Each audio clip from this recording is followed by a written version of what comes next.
बहुत ही महत्वपूर्ण और बहुत ही एक्सक्लूसिव तस्वीरें आप देख पा रहे हैं कि इन तस्वीरों के जरिए, जिसमें कि प्रधानमंत्री नरेंद्र मोदी, मध्य प्रदेश के मुख्यमंत्री शिवराज सिंह चौहान और तमाम जो इस कार्यक्रम से जुड़े जो लोग हैं वो इस कार्यक्रम स्थल पर मौजूद।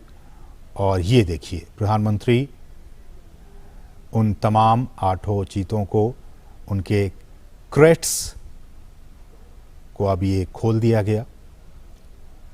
और ये देखिए, पहला चीता खुद फोटोग्राफी करते हुए। ये बहुत ज़्यादा ये महत्वपूर्ण पल। आप सोचिए, 70-75 साल हो गए हमारे देश में चीते विलुप्त हो गए थे, और उस विलुप्ति के बाद कई सालों तक बहुत विचार विमर्श के बाद कि आखिरकार फिर से हमारे जंगलों में कैसे चीतों की वापसी हो सके। ये देखिए, ये वही चीते, अब हमारे नामीबिया के ये चीते अब कूनो नेशनल पार्क में पहुंच चुके हैं।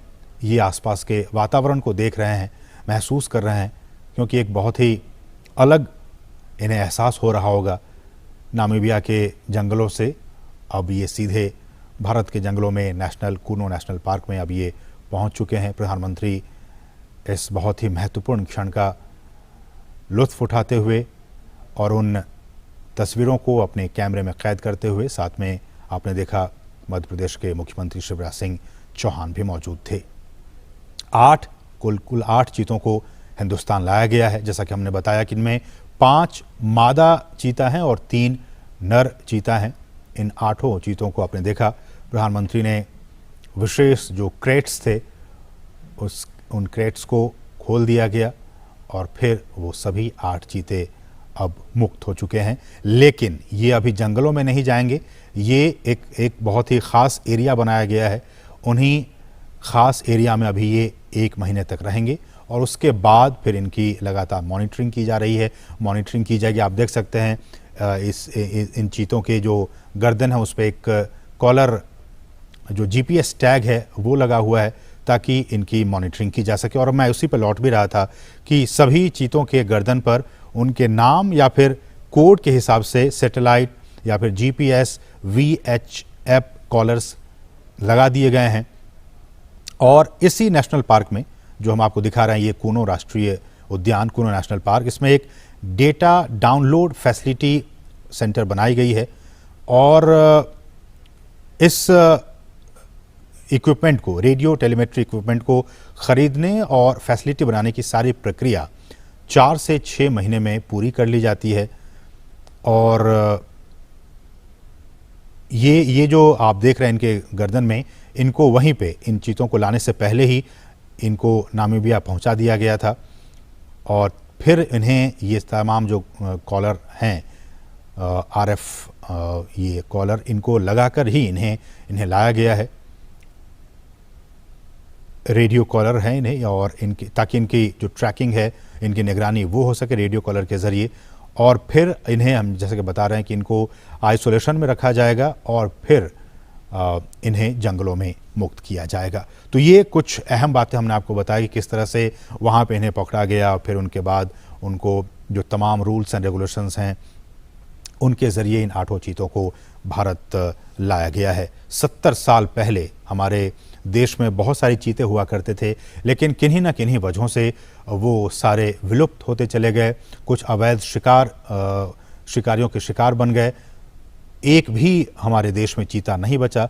लेकिन सरकार लगातार कई सालों से प्रयास कर रही थी कि हम जो हैं वो इन चीतों को वापस से एक बार फिर से लाएं, चूँकि पारिस्थितिकी तंत्र भारत का भी बहुत बेहतर है। और जैसे कि हमने कहा कि नामीबिया के जो वैज्ञानिक थे वो महीनों तक यहाँ पे आते रहे, जाते रहे, और यहाँ का जो भूवैज्ञानिक स्थिति है, यहाँ की जो जलवायु है, उनका उन्होंने अध्ययन किया। और अध्ययन करने के बाद ही वो इस नतीजे पर पहुँचे कि इन तमाम चीतों को मध्य प्रदेश में जो कूनो नेशनल पार्क है, वहाँ की जो स्थिति है, परिस्थिति है, जलवायु है, उसके हिसाब से छोड़ना ज़्यादा उचित होगा। तो उसके बाद ही ये फैसला लिया गया।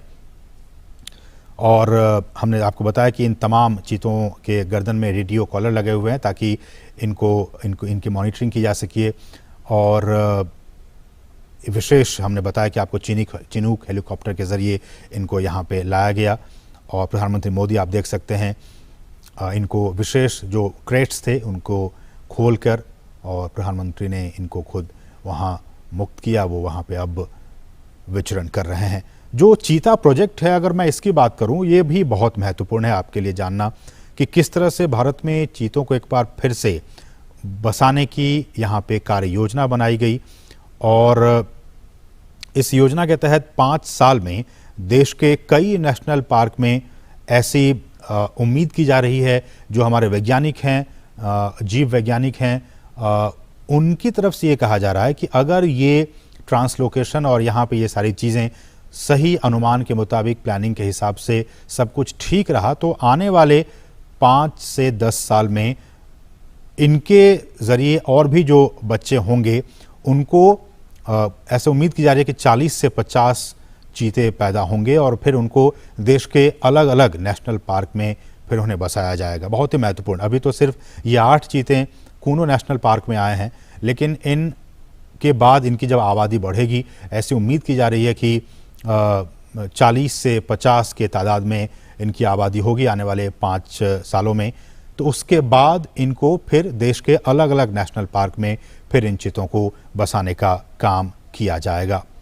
और इस कार्य योजना के ज़रिए जैसा कि हम कह रहे हैं कि भारत एक बार फिर दुनिया के सबसे तेज़ रफ्तार वाले जानवर चीता का घर अब बनने जा रहा है और भारत सरकार ने चीतों को फिर से देश के जंगलों में लाने का काम किया है, बहुत ही महत्वपूर्ण काम किया है।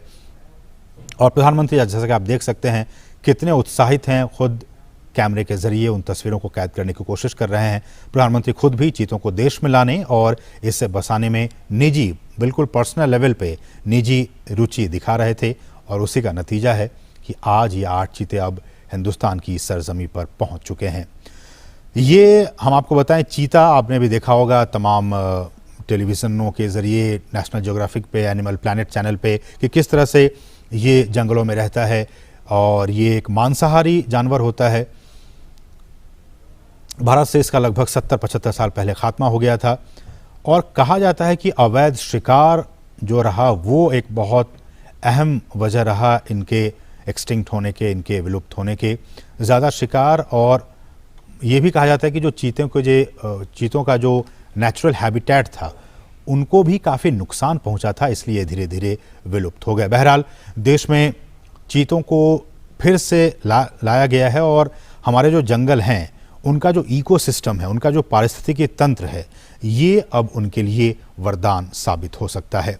जैसा कि हम सभी जानते हैं कि ये जो जानवर है, ये जो चीता है, वो खुले मैदानों में रहते हैं। उनका आवास मुख्य रूप से वहीं होता है जहां उनके लिए शिकार अच्छी खासी तादाद में मौजूद होते हैं। घास के मैदान हो, झाड़ियाँ हों, खुले जंगल हों, अर्ध शुष्क वातावरण और थोड़ा सा ज़्यादा तापमान उनके लिए सही होता है। तो थोड़ा ज़्यादा तापमान हो, हम जानते हैं कि मध्य प्रदेश का ये इलाका ज़्यादा तापमान इनका रहता है यहाँ पे 12 महीने, इसलिए भी हमारे जो वैज्ञानिक हैं उन्होंने कहा कि ये काफ़ी उचित होगा यहाँ पे इन्हें रखना।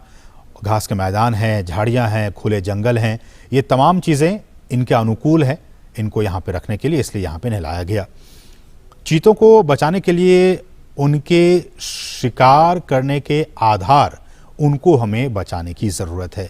उनके शिकार के आधार करने के आधार को हमें बचाना होगा, जिसमें कुछ खतरे में पड़ी प्रजातियां भी शामिल हैं, बल्कि घास के मैदानों की जो दूसरी अन्य लुप्त प्राय प्रजातियां हैं और खुले वनों का जो इकोसिस्टम है, जो पारिस्थितिकी तंत्र है, उन्हें भी हमें बचाना होगा। जिस बेस पे, हम वही कह रहे हैं कि जिस बेस पे, जिस आधार पे ये तमाम चीते यहाँ जिंदा रहेंगे, यहाँ रहेंगे, उस बेस को भी, उस आधार को भी हमें बचा कर रखना होगा, तभी तो ये उस इकोसिस्टम में आराम से रह पाएंगे। इसलिए भी हम बार बार ये कह रहे हैं और सरकार भी कह रही है कि उस सिस्टम को, उस बेस को हमें बचा कर रखना होगा।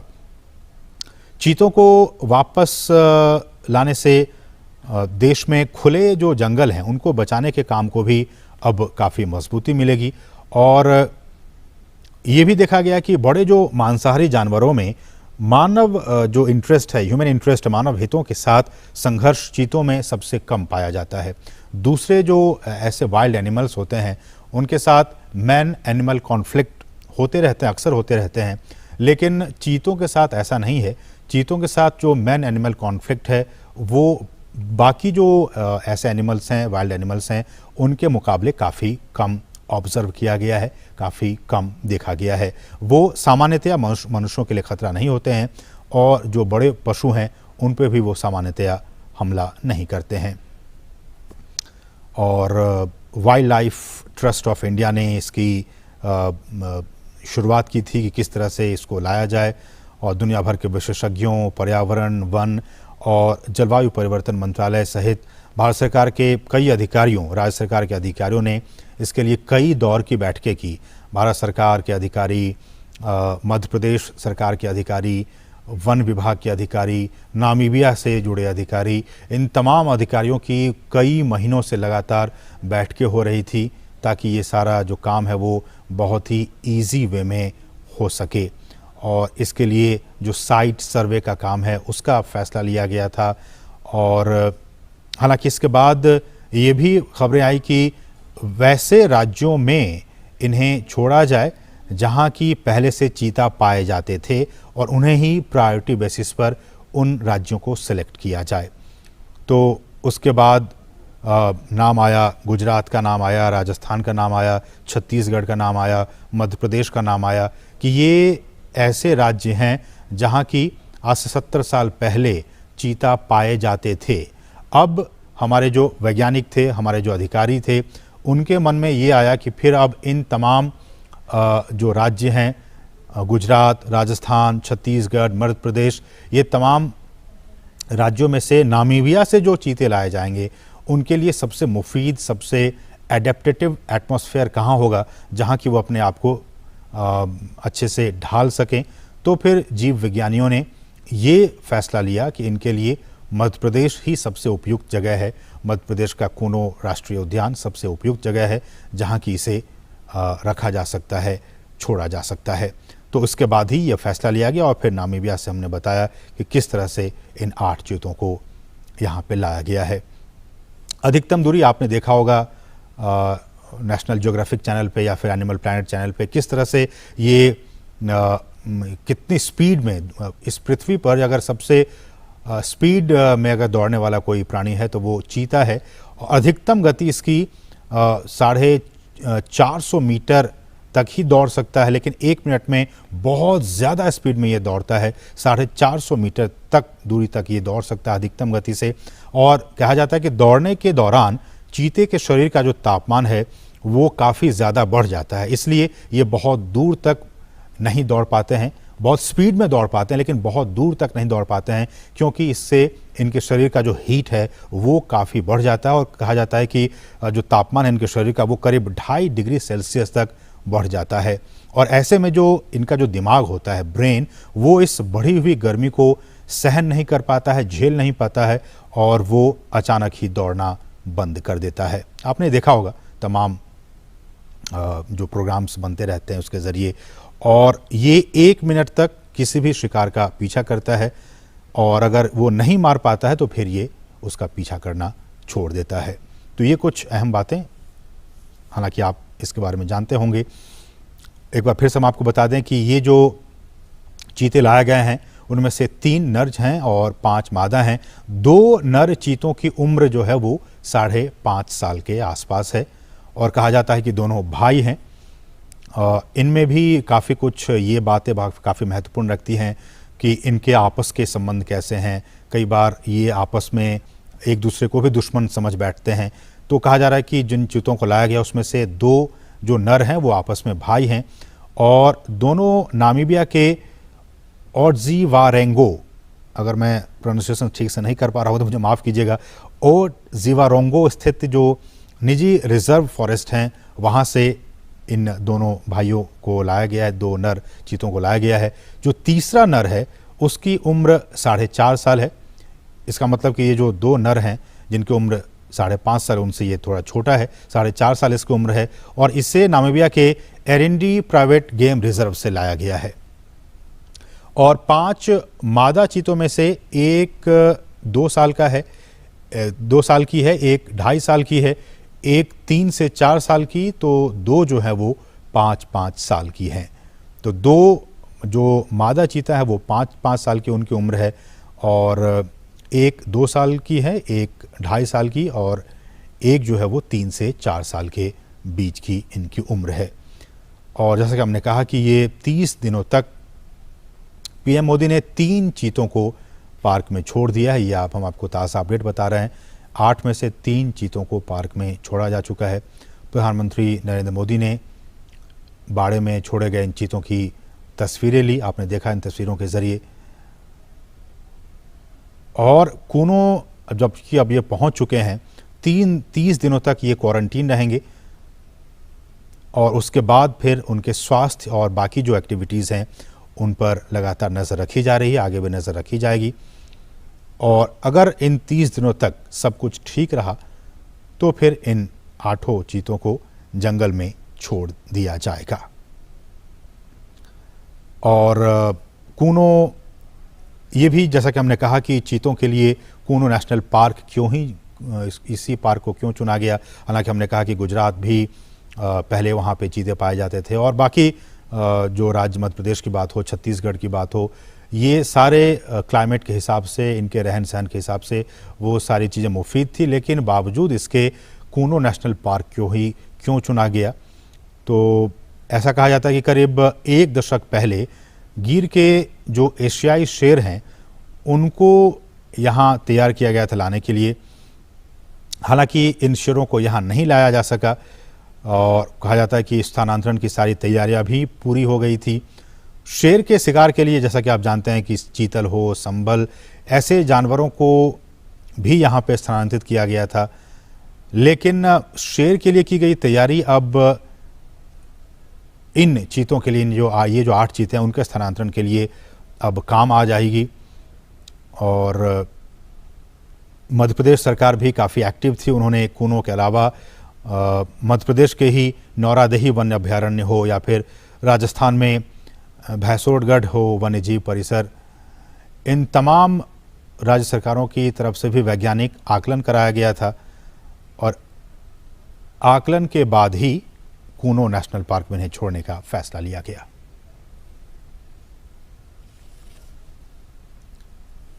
और भारत में 7 दशक के बाद चीतों की वापसी के ऐतिहासिक अवसर पर आइए सुनते हैं प्रधानमंत्री का ये बहुत ही खास संदेश।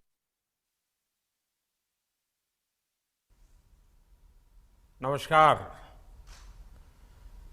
मेरे प्यारे देशवासियों, मानवता के सामने ऐसे अवसर बहुत कम आते हैं जब समय का चक्र हमें अतीत को सुधार कर नए भविष्य के निर्माण का मौका देता है। आज सौभाग्य से हमारे सामने एक ऐसा ही क्षण है। दशकों पहले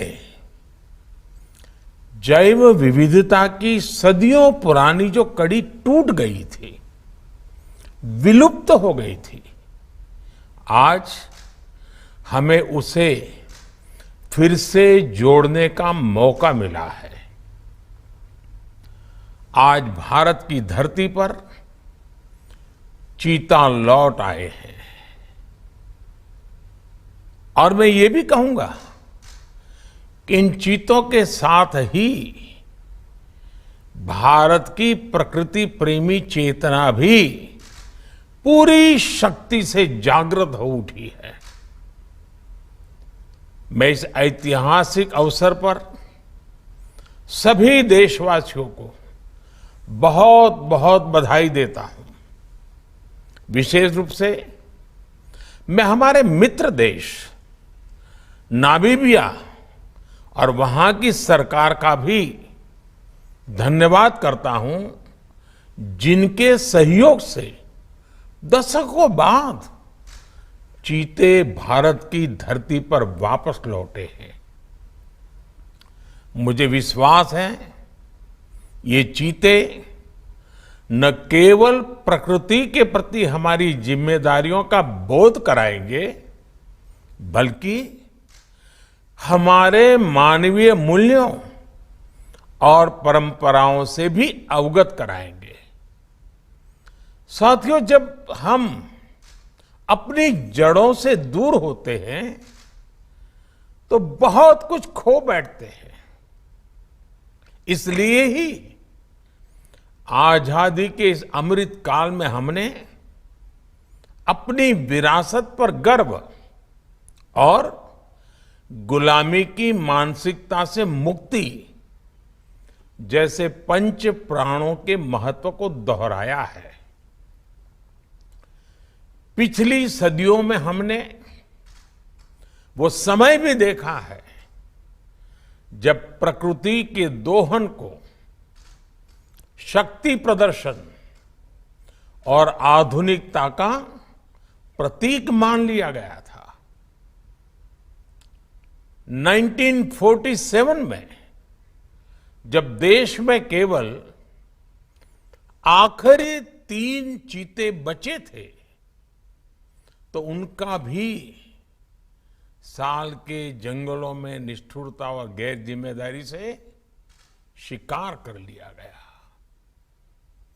ये दुर्भाग्य रहा कि हमने 1952 में चीतों को देश से विलुप्त तो घोषित कर दिया, लेकिन उनके पुनर्वास के लिए दशकों तक कोई सार्थक प्रयास नहीं हुआ। आज आजादी के अमृत काल में अब देश नई ऊर्जा के साथ चीतों के पुनर्वास के लिए जुट गया है। अमृत में तो वो सामर्थ्य होता है जो मृत को भी पुनर्जीवित कर देता है। मुझे खुशी है कि आजादी के अमृत काल में कर्तव्य और विश्वास का ये अमृत हमारी विरासत को, हमारी धरोहरों को और अब चीतों को भी भारत की धरती पर पुनर्जीवित कर रहा है। इसके पीछे हमारी वर्षों की मेहनत है।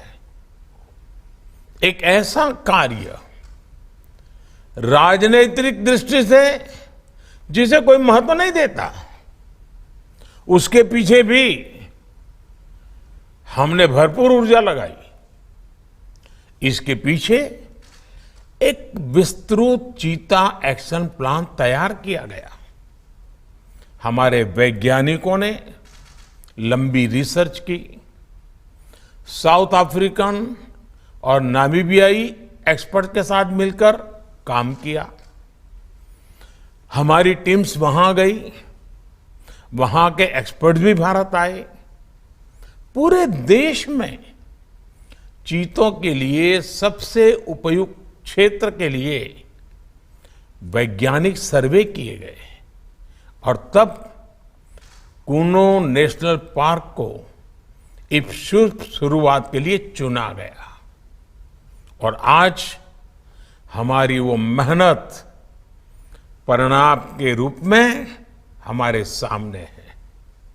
साथियों, ये बात सही है कि जब प्रकृति और पर्यावरण का संरक्षण होता है तो हमारा भविष्य भी सुरक्षित होता है, विकास और समृद्धि के रास्ते भी खुलते हैं। कूनो नेशनल पार्क में जब चीता फिर से दौड़ेंगे तो यहां का ग्रासलैंड इकोसिस्टम फिर से रिस्टोर होगा, बायोडायवर्सिटी और बढ़ेगी। आने वाले दिनों में यहां इको टूरिज्म भी बढ़ेगा, यहां विकास की नई संभावनाएं जन्म लेगी, रोजगार के अवसर बढ़ेंगे। लेकिन साथियों, मैं आज आपसे, सभी देशवासियों से एक आग्रह भी करना चाहता हूं। कूनो नेशनल पार्क में छोड़े गए चीतों को देखने के लिए देशवासियों को कुछ महीने का धैर्य दिखाना होगा, इंतजार करना होगा। सहयोग करना होगा। आज ये चीते मेहमान बनकर आए हैं, इस क्षेत्र से अनजान है। कूनो नेशनल पार्क को ये चीते अपना घर बना पाए, इसके लिए हमें इन चीतों को भी कुछ महीने का समय देना होगा। अंतर्राष्ट्रीय गाइडलाइंस पर चलते हुए भारत इन चीतों को बसाने की पूरी कोशिश कर रहा है। हमें अपने प्रयासों को विफल नहीं होने देना है। साथियों, दुनिया आज जब प्रकृति और पर्यावरण की ओर देखती है तो सस्टेनेबल डेवलपमेंट की बात करती है, लेकिन प्रकृति और पर्यावरण, पशु और पक्षी भारत के लिए एक केवल सस्टेनेबिलिटी और सिक्योरिटी के विषय ही सिर्फ है ऐसा नहीं है। हमारे लिए ये हमारी सेंसिबिलिटी और स्पिरिचुअलिटी का भी आधार है। हम वो लोग हैं जिनका सांस्कृतिक अस्तित्व सर्वम खल्विदम ब्रह्म इस मंत्र पर टिका हुआ है। अर्थात संसार में पशु, पक्षी, पेड़, पौधे, जड़, चेतन जो कुछ भी है वो ईश्वर का ही स्वरूप है, हमारा अपना ही विस्तार है। हम वो लोग हैं जो कहते हैं परम परोपकारार्थम यो जीवति सह जीवति, अर्थात खुद के फायदे को ध्यान में रख करके जीना वास्तविक जीवन नहीं है। वास्तविक जीवन वो जीता है जो परोपकार के लिए जीता है। इसलिए हम जब खुद भोजन करते हैं उसके पहले पशु पक्षियों के लिए अन्न निकालते हैं। हमारे आसपास रहने वाले छोटे से छोटे जीव की भी चिंता करना हमें सिखाया जाता है, बचपन से सिखाया जाता है। हमारे संस्कार ऐसे हैं कि कहीं अकारण किसी जीव का जीवन चला जाए तो हम अपराध बोध से भर जाते हैं।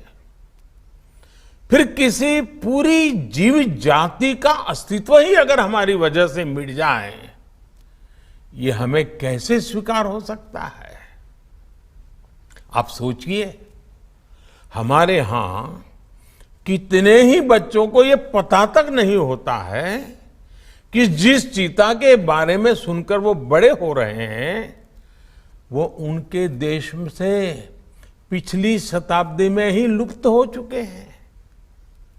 आज अफ्रीका के कुछ देशों में और ईरान में चीता पाए जाते हैं, लेकिन भारत का नाम उस लिस्ट से बहुत पहले हटा दिया गया था। आने वाले वर्षों में बच्चों को इस विडंबना से नहीं गुजरना पड़ेगा। मुझे विश्वास है वो चीता को अपने ही देश में कूनो नेशनल पार्क में दौड़ता देख पाएंगे। चीता के जरिए आज हमारे जंगल और जीवन उसका एक बड़ा शून्य भर रहा है। साथियों, आज 21वीं सदी का भारत पूरी दुनिया को संदेश दे रहा है कि इकोनॉमी और इकोलॉजी कोई विरोधाभासी क्षेत्र नहीं है। पर्यावरण की रक्षा के साथ ही देश की प्रगति भी हो सकती है। ये भारत ने दुनिया को करके दिखाया है। आज एक और हम विश्व की तेजी से बढ़ती अर्थव्यवस्था में शामिल है, तो साथ ही देश के वन क्षेत्रों का विस्तार भी तेजी से हो रहा है। साथियों, 2014 में हमारी सरकार बनने के बाद से देश में करीब करीब 250 नए संरक्षित क्षेत्र जोड़े गए हैं। हमारे यहां एशियाई शेरों की संख्या में भी बड़ा इजाफा हुआ है। आज गुजरात देश में एशियाई शेरों का बड़ा क्षेत्र बनकर उभरा है। इसके पीछे दशकों की मेहनत, रिसर्च बेस्ड पॉलिसीज और जन भागीदारी की बड़ी भूमिका है। मुझे याद है, हमने गुजरात में एक संकल्प लिया था। हम जंगली जीवों के लिए सम्मान बढ़ाएंगे और संघर्ष घटाएंगे। आज उस सोच का प्रभाव परिणाम के रूप में हमारे सामने है। देश में भी टाइगर्स की संख्या को दोगुना करने का जो लक्ष्य तय किया गया था, हमने उसे समय से पहले हासिल किया है। असम में एक समय एक सींग वाले गैंडों का अस्तित्व खतरे में पड़ने लगा था, लेकिन आज उनकी भी संख्या में वृद्धि हुई है। हाथियों की संख्या भी पिछले वर्षों में बढ़कर 30,000 से ज्यादा हो गई है। भाई और बहनों, देश में प्रकृति और पर्यावरण के दृष्टिकोण से जो एक और बड़ा काम हुआ है, वो है वेटलैंड का विस्तार। भारत ही नहीं, पूरी दुनिया में करोड़ों लोगों का जीवन और उनकी जरूरतें वेटलैंड इकोलॉजी पर निर्भर करती हैं। आज देश में 75 वेटलैंड्स को रामसर साइट्स के रूप में घोषित किया गया है, जिनमें 26 साइट्स पिछले 4 वर्षों में ही जोड़ी गई हैं। देश के इन प्रयासों का प्रभाव आने वाली सदियों तक दिखेगा और प्रगति के नए पथ प्रशस्त करेगा। साथियों, आज हमें वैश्विक समस्याओं को, समाधानों को और यहां तक कि अपने जीवन को भी होलिस्टिक वे में देखने की जरूरत है। इसलिए आज भारत ने विश्व के ये LIFE, लाइफ यानी लाइफस्टाइल फॉर द एनवायरमेंट जैसा जीवन मंत्र दिया है। आज इंटरनेशनल सोलर अलायंस जैसे प्रयासों के द्वारा भारत दुनिया को एक मंच दे रहा है, एक दृष्टि दे रहा है। इन प्रयासों की सफलता दुनिया की दिशा और भविष्य तय करेगी। इसलिए आज समय है कि हम ग्लोबल चुनौतियों को दुनिया की नहीं, अपनी व्यक्तिगत चुनौती भी माने।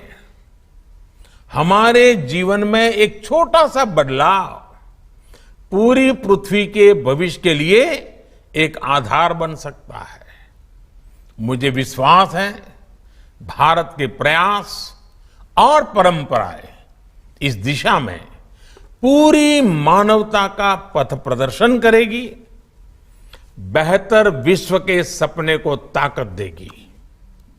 इसी विश्वास के साथ आप सभी को इस मूल्यवान समय पर, ऐतिहासिक समय पर